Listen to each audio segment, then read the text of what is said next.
They found the body just after sunrise, face down in the mud. Limbs bent the wrong way, as if something had dragged him and then changed its mind. The sheriff tried to blame an animal, but the marks carved into his ribs looked disturbingly human. Long, sharp, deliberate. Shadow Bend, Missouri. Forgotten stretch of road, wrapped in cold fog and stories no one wants to repeat. For weeks, people whispered about a shape moving in the tree line, tall, silent, watching. And when investigators reopened the old files, one name echoed like a warning: the beast of Shadow Bend. This is where the nightmare began. Before we dive in, breathe deep, steady your nerves, and stay close. This case is darker than it looks, and once you enter Shadow Bend, there's no guarantee you'll come out the same.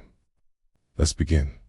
It was a quiet October evening when Evan Keene, a 17-year-old high school student from Shadow Bend, Missouri, made the call that would send his family and the small town into a spiral of fear and confusion.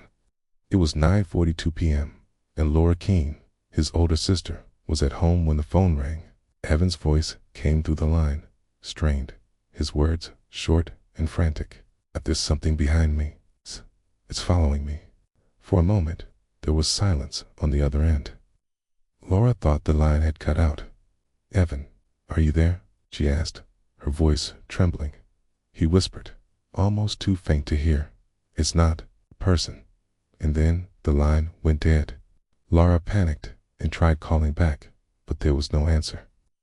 She rushed out to search for him, convinced that her brother had been in some sort of accident, or worse. It wasn't the first time he had been late, but it was the first time he had sounded afraid. An hour passed before Laura called the sheriff. By the time deputies arrived in the area near the bend where Evan was last seen, it was already too dark to see anything clearly. They began their search cautiously, knowing how treacherous the woods around Shadow Bend could be. But they were unprepared for what they would find. Around 11 p.m., a deputy named Mark Jenkins reported seeing a flash of something movement. Perhaps, but it wasn't a deer or any other animal that typically roamed the area. Jenkins later described the shape he saw as unnaturally tall, towering over the underbrush with long, disturbing limbs. He didn't get a clear look, but something about it felt wrong. It wasn't a man, he would say later in his statement, and it wasn't an animal. The air itself seemed to hum with tension. The first real break came when Evan's backpack was found near the riverbank at 1:15 a.m. It was torn open, its contents scattered. But there were no animal tracks, no signs of struggle, just the shredded fabric of his bag. And something else, strange, irregular scrapes and tears in the fabric, like it had been pulled apart. Not by claws, not by teeth, but by something that could have only been described as deliberate. By 3 a.m., more deputies arrived, and the search expanded. Still, there was no sign of Evan, no screams, no footprints. Only an eerie silence hanging thick in the air. As the hours ticked by, the town began to wake from its false sense of safety. Shadow Bend had always been small, tucked away on the edge of the county, and the people who lived there preferred to keep to themselves. Murmurs began to spread in hushed voices at the diner, at the grocery store, and in a small church by the river. The whispers started slowly, but soon grew louder. Something was wrong. Something was stalking the town. At 6 a.m., an old truck driver passing through the area reported seeing something strange on the road. He didn't think much of it at first, but when he saw it again in his rearview mirror, he slammed on the brakes. His blood ran cold. A figure, too tall, too thin, moving like it didn't belong in the world of the living. It wasn't a man, not exactly, but it wasn't an animal either. There were no features, just a long, disjointed silhouette that flickered in and out of view. The truck driver immediately reported it to the sheriff's office, but when deputies arrived at the spot he described, there was no trace. Meanwhile, a team of searchers scoured the woods again. They came upon a disturbance in the soil near the river's strange, unnatural drag mark leading toward the water. It was shallow, almost like something had been pulled across the ground, but there was no blood, no evidence of a struggle. The forensic team found skin fragments caught on low branches. The skin didn't match the local wildlife. It was human, but not entirely. Under a microscope, the cells showed odd keratin patterns that didn't belong to any known species of human or animal. It was then that they found the photograph, a single, blurry image from a highway traffic camera. The shot was taken at 2 a.m., around the time the truck driver had passed through the area. The figure captured in the frame was nothing but a distorted shape, elongated. Its limbs stretched beyond human proportions, its features obscured by the darkness. There was no face, no identity, just a tall, unnatural presence moving along the road, blending with the night. The sheriff's department was quick to dismiss it. Hysteria, overactive imaginations, the official statement read. But not everyone was convinced. Deputy John Larkin, who had been involved in the search, knew something wasn't right. He requested to keep the photograph for further study, though it was marked classified and locked away in the department's archives. It wasn't until weeks later, when another incident occurred, that the department finally began to consider the possibility that something else was happening in Shadow Bend. The second case was similar. A local woman, Hannah Clark, reported hearing strange noises outside her home late one evening. The following morning, her dog had gone missing, and her garden tools were found scattered around the yard, covered in mud, as if something had been rummaging through them. A neighbor claimed to have seen a large, dark figure standing near Hannah's fence just before dawn, watching, but when they tried to approach, it disappeared into the trees. As word spread of these strange occurrences, one name resurfaced time and time again: the Beast of Shadow Bend. The legend was as old as the town itself, but it was a legend that no one dared to speak of in daylight. Those who did said it was a creature, something that lived in the woods, waiting for its prey. Others claimed it was an entity, a shadow, a spirit of the forest that took on human form to hunt. The people who still remembered spoke of the old stories, the ones passed down in whispers by the elders.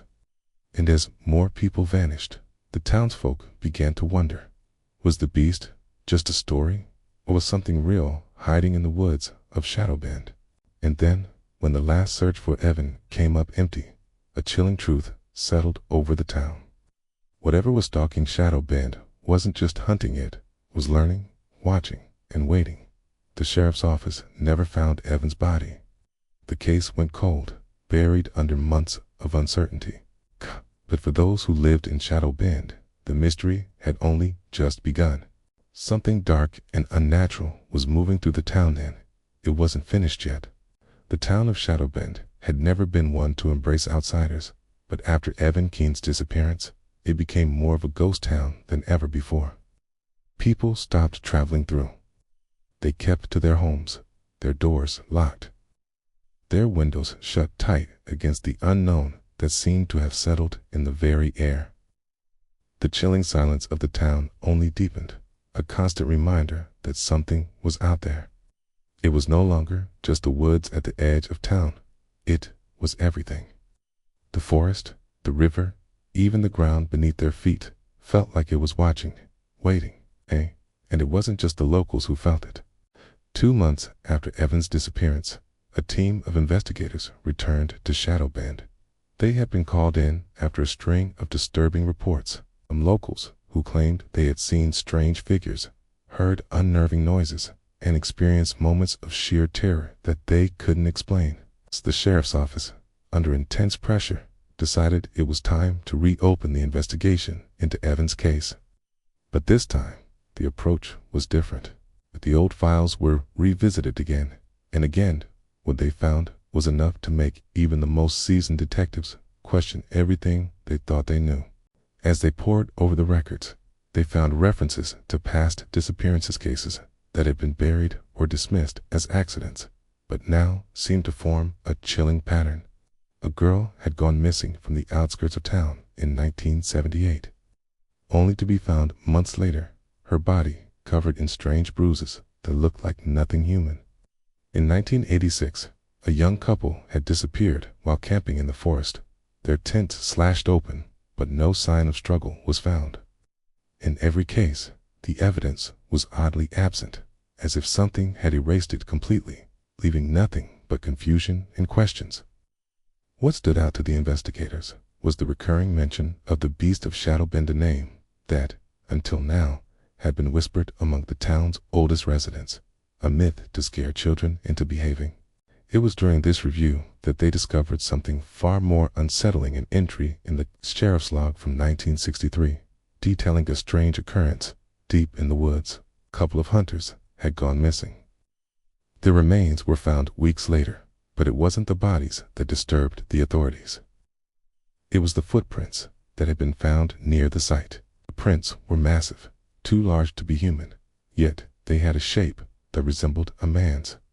What was worse, the hunters' clothes had been ripped apart, not torn in the way animals do, but as if they had been shredded with purpose. Kai? The note from the investigator read, "It's like something knew exactly how to tear fabric. Hey, no animal or human could do this." But the most disturbing discovery came from the files of the original search for Evan Keene. A hidden report, tucked between the more routine statements, outlined something unseen but felt, a strange pattern in the surrounding wildlife. The deer were gone. The birds had stopped singing. The woods were empty of life, except for the occasional flicker of movement in the trees, shadowy, almost imperceptible. But the people who ventured deep into those woods, they saw something else. The first was Samantha Hayes, a young woman who lived on the outskirts of town. She had been one of the last to report any sort of unusual activity before the Keene case. Samantha claimed she had gone for a walk near the same trail where Evan had disappeared. When she reached the river bend, she saw a shadowy, tall figure, impossibly tall, standing still in the mist. She thought it was just a trick of the light at first, but then it moved. It didn't walk, it glided. And in that moment, she felt a presence. Not just something in the woods, but something watching her, something that knew she was there. Samantha ran home in a panic, but that night, something followed her. She heard scratching at her window, something heavy, scraping against the glass. She never saw what it was, but she knew it wasn't human. She called the sheriff's office the next morning, but when they arrived, there was no evidence of anything unusual. The window was intact, and nothing was disturbed. Still, Samantha's description lingered in the back of the minds of the investigators. It was starting to feel less like paranoia and more like something real. Then came the second strange event. Jim Adler, a local farmer, had been out checking his fences near the edge of the forest. His dog had been barking furiously all day, refusing to come inside. Jim didn't think much of it at first, assuming the dog was just riled up by a raccoon or fox. But as he approached the forest line, he saw a large figure in the distance, standing motionless at the tree line. Jim didn't wait to get a better look. He backed away slowly, and by the time he turned around, the figure was gone. But that night, as he tried to sleep, Jim swore he heard something dragging itself along the ground outside his house. It sounded too heavy for a bear or any other animal. It was dragging itself slowly, like something that couldn't quite walk. And then, just as quickly as it had come, the sound stopped. The sheriff's office began to piece things together, but they were still cautious. They weren't ready to believe in monsters, not yet. But then they uncovered something that forced them to reconsider, an old journal belonging to a man who had lived in Shadowbend decades earlier. The journal contained cryptic notes about the Watcher in the woods, something the man had encountered while working as a logger in the 1940s. The man had written in detail about a creature, a beast, that walked upright but was covered in shadow, so much so that even the light of the moon couldn't seem to touch it. The man described it as not a man, not a beast, but something in between. The journal ended abruptly. The man's last entry was dated just before he disappeared, the final words reading, "It's coming. I can hear it, feel it, watching me through the trees." I will leave this place before it finds me. What had once been a legend, whispered around the town's campfires, now seemed much too real. As the pieces of the puzzle started to come together, it became clear that the beast of Shadowbend wasn't just a story, was a presence, a force, something ancient and dark that had been hiding in the shadows for generations, and now it was closer than ever. The question was no longer whether the beast existed, was what it wanted, and why it had chosen Shadowbend. The investigators knew they had to act fast, but each step they took only seemed to lead them deeper into the unknown. They couldn't explain the strange footprints, the missing wildlife, the eerie silence that hung over the town, and they couldn't explain the chilling reports from people who had seen something wrong, something that shouldn't exist in the world. But one thing was clear: Shadowbend was no longer safe, and the beast, whatever it was only getting closer. Next, the investigation takes a darker turn as the team uncovers a connection to an ancient legend that could explain everything or nothing at all. As the investigation deepened, the officers and a handful of local witnesses began to feel an oppressive weight in the air, a sense of something ancient stirring in the woods, something far beyond their understanding. The key: Shadowbend had never been a place of great importance, and yet, in the aftermath of Evan Keene's disappearance and a string of strange events that followed, the small town became a focal point of something much larger. The old records, the journal, the interviews, they all pointed to a singular truth.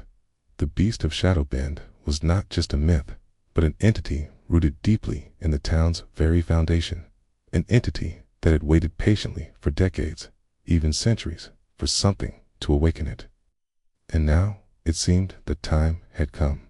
The investigators, growing increasingly desperate to find any answers, turned to the oldest members of the community, those who still remembered the first settlers. The stories whispered around campfires when the world seemed simpler and less terrifying.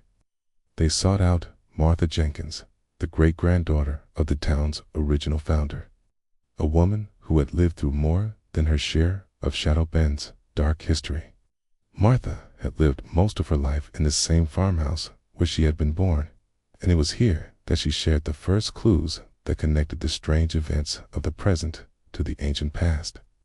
Martha's eyes grew distant as she spoke, as if the weight of years had finally caught up to her. "We've always known something was out there," she said, in a low, almost reverent tone. "My grandmother told me stories when I was a little girl, stories about things in the woods that weren't human, things that walked on two legs but weren't quite like us." The investigators sat in silence as she continued. The town was built on land that was once sacred to the native tribes. Before the settlers came, this was their land, and they believed that something dark resided in the woods, something that fed on fear, on the very essence of life itself. They called it the Shadow Walker, but it was more than just a name. It was a warning. Martha paused, her gaze lingering on something only she could see, as if recalling a memory long buried. The tribes used to hold rituals to ward off the Shadow Walker, but the settlers, they didn't care about that. They thought they could tame this land, build homes on it, take what they wanted. But the land doesn't forget, and neither does the shadow that lingers in it. The investigator, Officer James Harris, felt a chill run down his spine. He had spent years in law enforcement, but nothing had prepared him for the sheer weight of history that seemed to press against the town. He leaned forward, the urgency of the case pushing him to ask the question that had been nagging him since the first clue appeared. "So, what happened to the Shadow Walker?" he asked, his voice barely above a whisper. Martha looked at him for a long moment, as if deciding whether or not to continue. "It's still here," she said softly. "The walker never left. It's been here all along, hiding in the darkness, waiting for the right moment. And now, with Evan Keene gone and the others, it's starting to rise again." Her words hung in the air, thick with an unsettling finality. The officers left her farmhouse with more questions than answers. But they also carried a terrible realization. Whatever had taken Evan was not just some freak occurrence.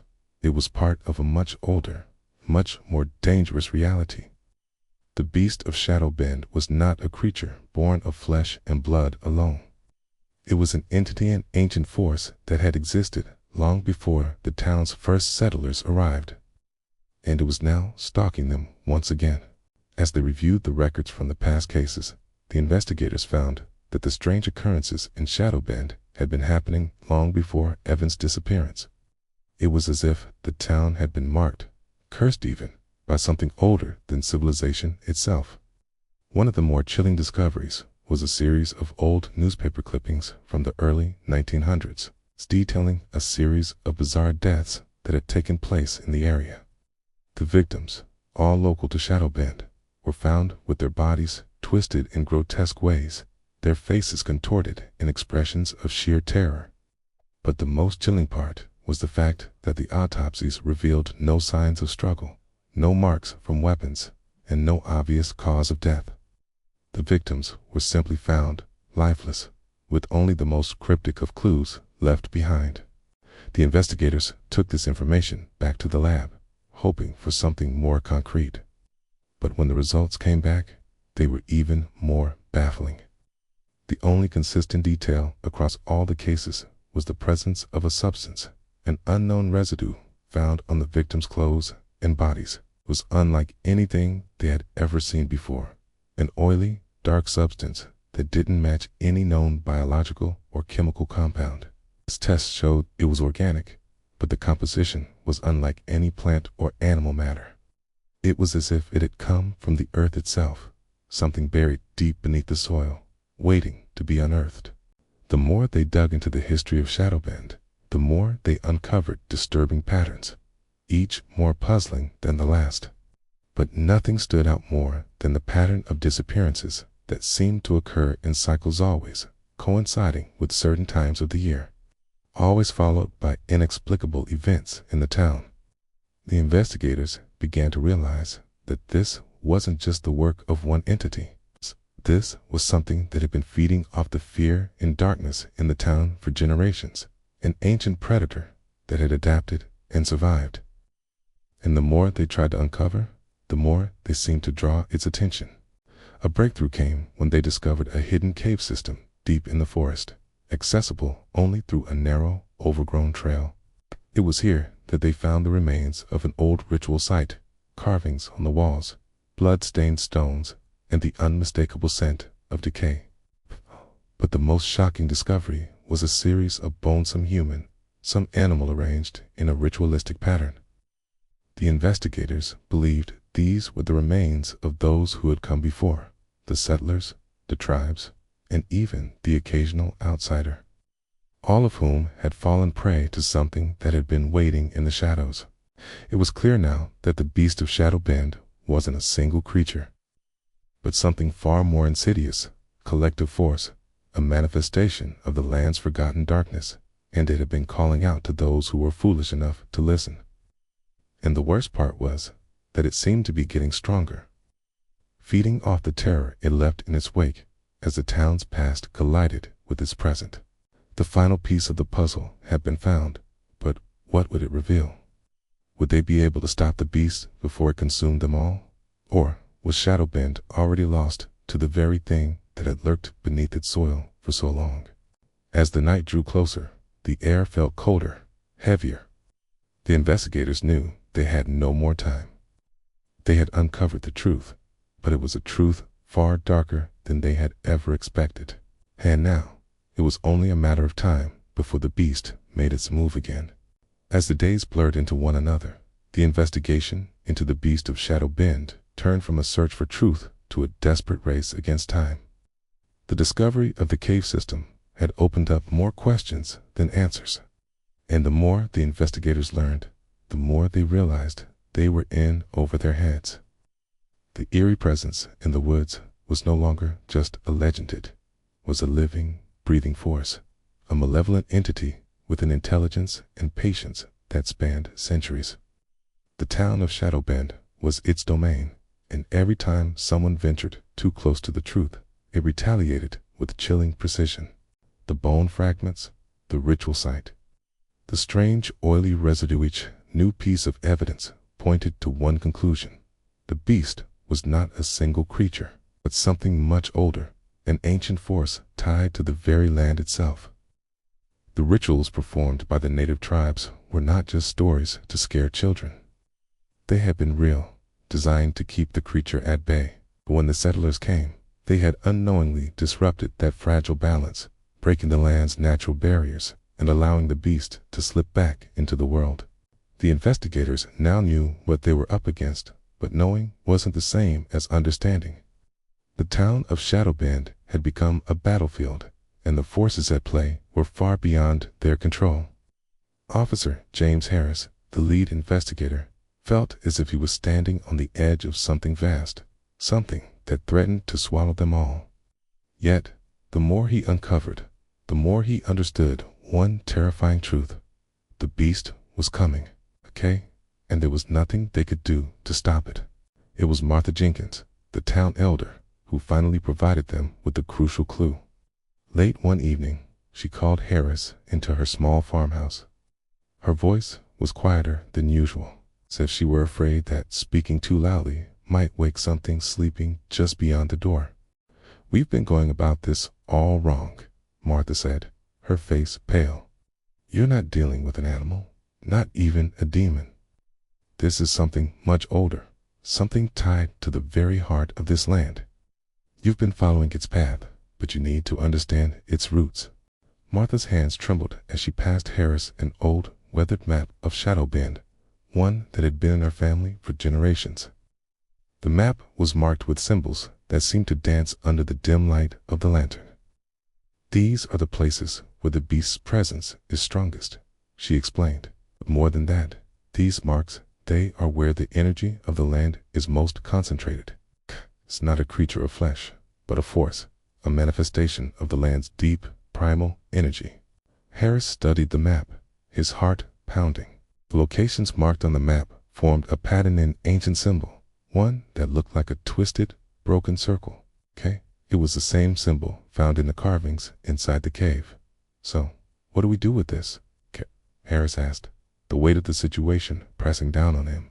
"You need to go to the heart of it," Martha whispered, her voice almost a plea.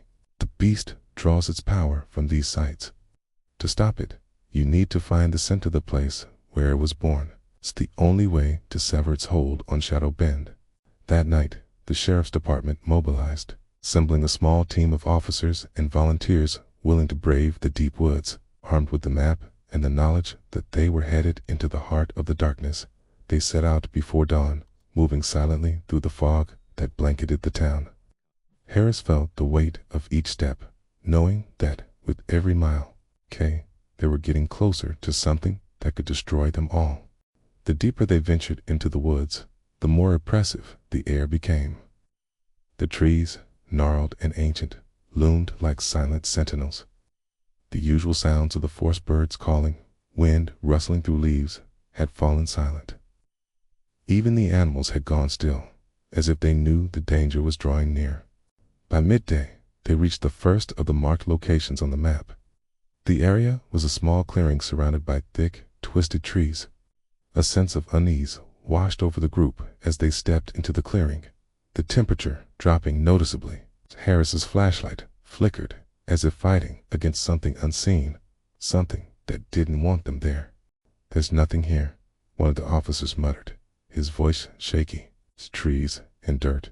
But Harris didn't need to speak. He could feel the weight of something pressing against them, something watching, waiting. The ground beneath their feet seemed to hum with a low, unsettling energy. They moved quickly, searching the area, but found nothing of interest, at least, not at first. It wasn't until one of the officers stumbled over a pile of broken rocks that they uncovered the first real clue, a series of deep gouges in the stone, as though something had dragged itself over them with great force. The markings were similar to the strange scratches found on Evan's backpack, the ones that had been torn apart with an unnatural precision. "This is it," Harris said, his voice tight. "This is where it's been. The group continued to search, but as they approached the next location on the map, they noticed something even more disturbing. The same oily residue they had found on the victims was now coating the ground. It was thick and dark, and it clung to everything it touched, leaving an almost unnatural trail behind them. As night fell, they arrived at the final destination, the heart of the symbol on the map. What they found there made their blood run cold. The trees here were larger, their trunks twisted and warped, as though they had been shaped by some unnatural force. In the center of the clearing was a stone altar, ancient and cracked, covered in the same dark substance. Around the altar were the remnants of old, discarded bones, some human, some animal. But what caught their attention most was the carving on the altar's surface, the same symbol that had appeared in the cave, in the journal, and on the map. It was the mark of the beast, the Shadow Walker. But before they could investigate further, a low, rumbling sound filled the air, vibrating through their bodies like a distant earthquake. The ground beneath them began to tremble. The trees swayed unnaturally, as though a great force was moving through them. And then, from the shadows, it emerged a figure too tall to be human, its limbs elongated and its body cloaked in a swirling black mass. The beast of Shadowbend had found them. And it wasn't just hunting, they had walked straight into its lair. The beast of Shadowbend emerged from the darkness, its massive, shadow-cloaked form towering over the investigators. Its presence was a suffocating force, pressing against them as if the very air itself had thickened. It moved with terrifying silence, its elongated limbs stretching unnaturally as it glided closer, its glowing eyes piercing through the blackness like twin lanterns. The chill in the air seemed to deepen with each step it took, the ground beneath them trembling as if it were alive, responding to the beast's very presence. For a moment, no one moved. The officers, who had braved the dense woods and survived the eerie silence of Shadowbend, now stood frozen in place, gripped by an overwhelming sense of dread. Harris, the lead investigator, could feel the blood drain from his face. His instincts screamed at him to run, to get as far away from this thing as possible. But he couldn't. His legs felt like lead, his body frozen in place. This wasn't just an animal, or even a creature of flesh. It was something beyond human understanding, a force of nature that had been waiting for this moment for centuries. "Stay calm," Harris whispered, though the words felt hollow in his own ears. "We need to move slowly. Don't provoke it." But the beast didn't move like any creature they'd ever encountered. It didn't need to chase them. It was already there, already inside their minds. Its eyes bored into theirs, unblinking, as if it could see into the very core of their being. There was something ancient in those eyes, a primal force that held them captive, as if it were feeding off their fear, drawing power from their hesitation. And then, the air was thick with a low, growling hum, unnatural, like the sound of an engine revving deep underground. The ground beneath their feet seemed to shift with it. "What is it?" one of the officers whispered, voice shaking, his hand gripping his flashlight so hard it seemed ready to break. Harris didn't know how to answer. How could he explain this? How could he tell them that this thing wasn't just a monster, was a living manifestation of something older than the land itself, a force born from the very soil and shadows of Shadowbend? He could feel it in his bones, the terror that radiated from the beast, an energy that gnawed at their sanity. Every second felt like an eternity.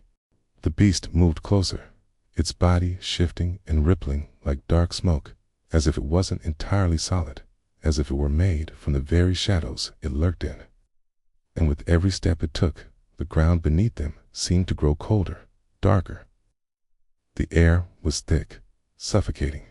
Harris swallowed hard, trying to force himself to breathe. "Get back," Harris ordered, his voice barely a whisper. Everyone, back to the trees, now. But it was too late. The beast wasn't interested in the trees. It had already chosen its target. With a sudden, terrifying lurch, it lunged forward, its body twisting in impossible angles.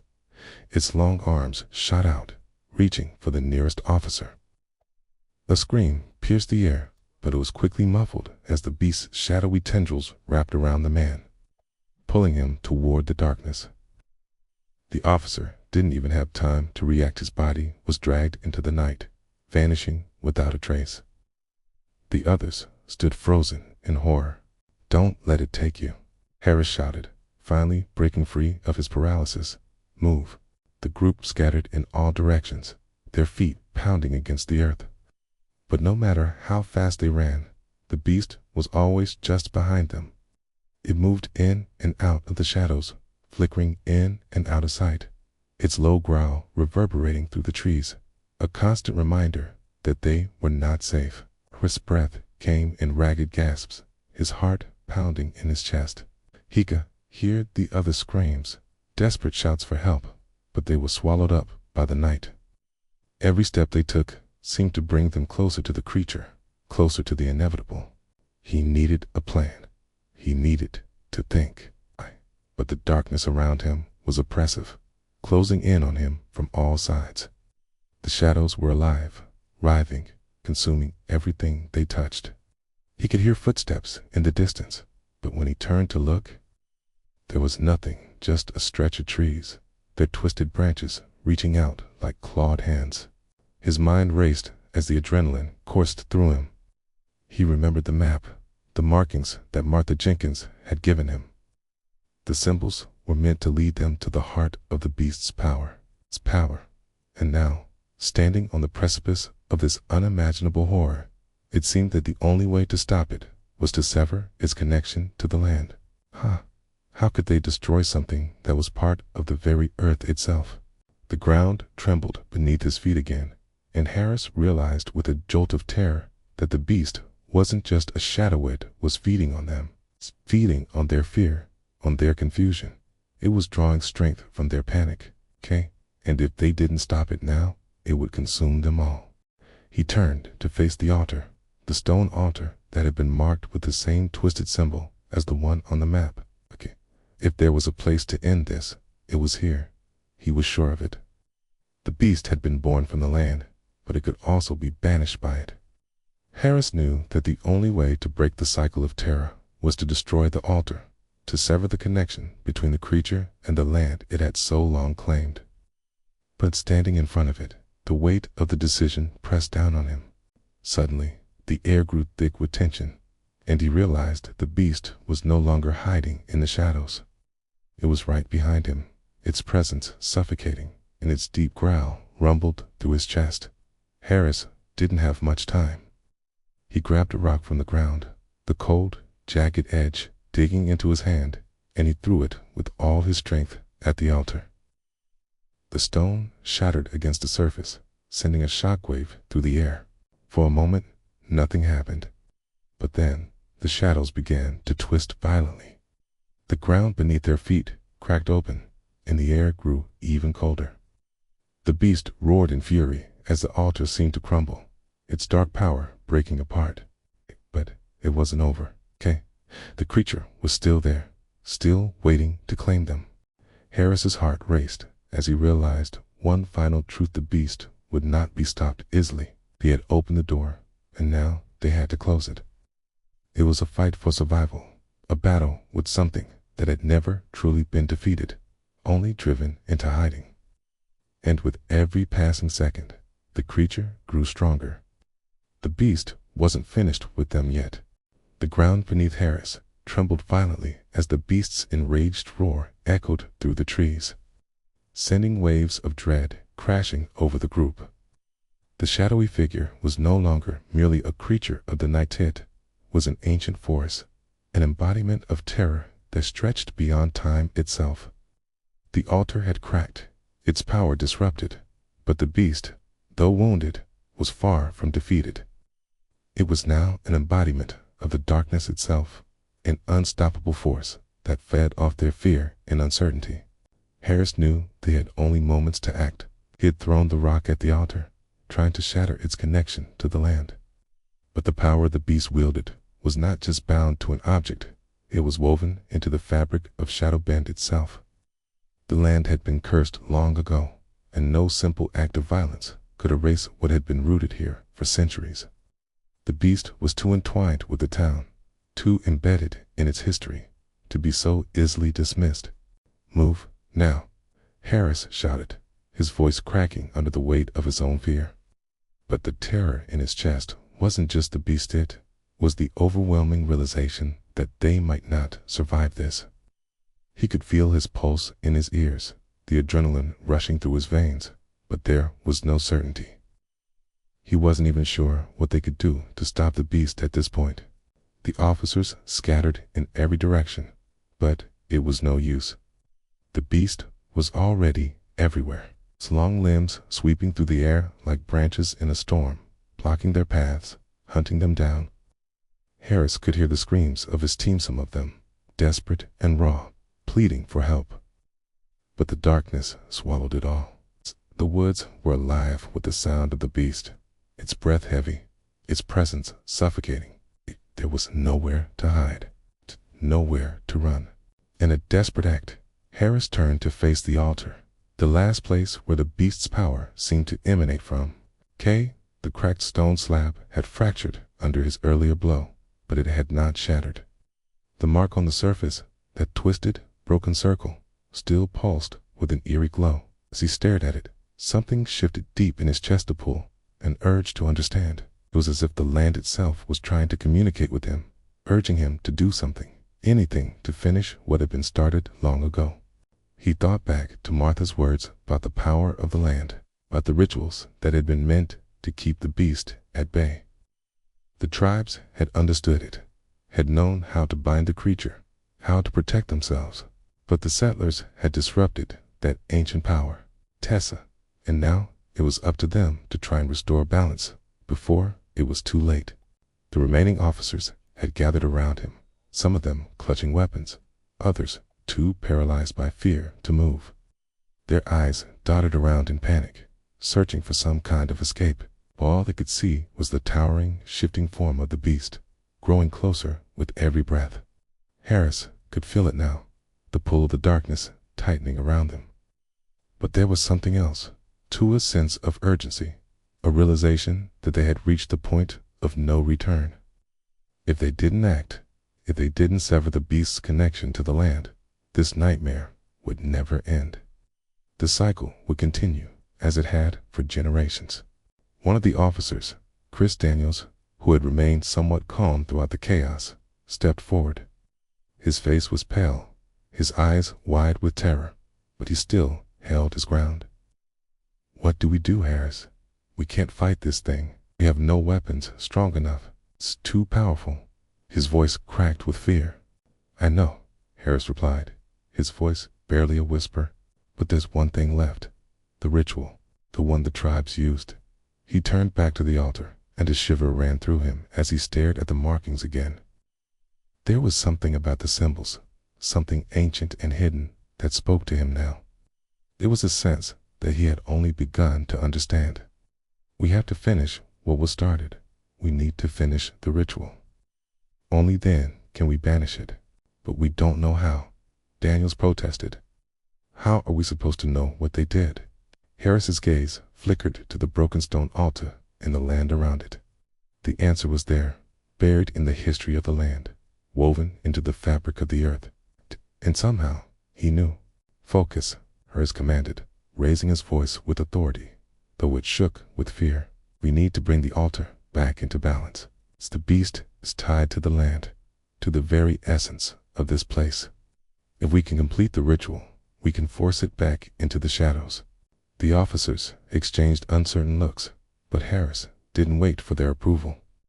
He stepped toward the altar, ignoring the thickening dark air around him. Every step was like a battle against something invisible, an unseen pressure pushing back against him. But he was determined this was their only chance. As he placed his hand on the cracked stone, a cold sensation shot through him. The mark on the altar burned with a low, pulsing energy, as if it were alive, waiting. The dark residue on the ground around the altar began to shimmer and pulse in rhythm with the symbol. Harris swallowed hard, but he didn't pull away. "Help me," Harris ordered, his voice hoarse with desperation. "We need to speak the words, need to finish the ritual." Chris and the others reluctantly gathered around, placing their hands on the altar as Harris directed them. They didn't know the exact words, but Harris began to speak, his voice steady despite the fear. It was a chant, a combination of phrases he could not fully understand but felt compelled to speak. He had seen them in the journal, in the old records. They were the words of binding, the final act of sealing the beast away.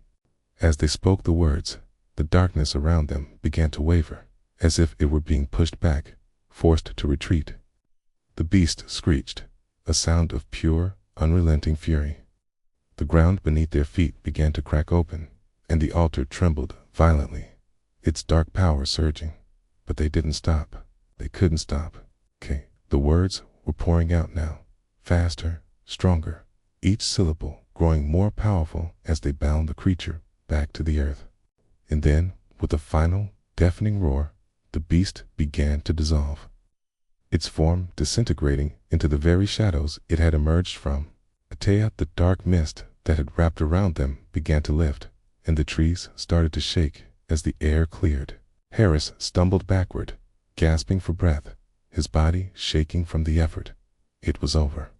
The beast was gone. But as the first rays of dawn broke through the trees, a cold realization settled over Harris. They had won for now. But the darkness of Shadowbend had not been erased. The land would always be marked by the creature's presence, and though they had sealed it away, the cycle could one day start again. But for now, they were alive, and that, at least, was something. Would you dare to return to the woods of Shadowbend? The beast may be gone, but its shadow lingers. Subscribe for more true horror stories, and stay tuned to uncover the mysteries that still remain hidden in the darkness.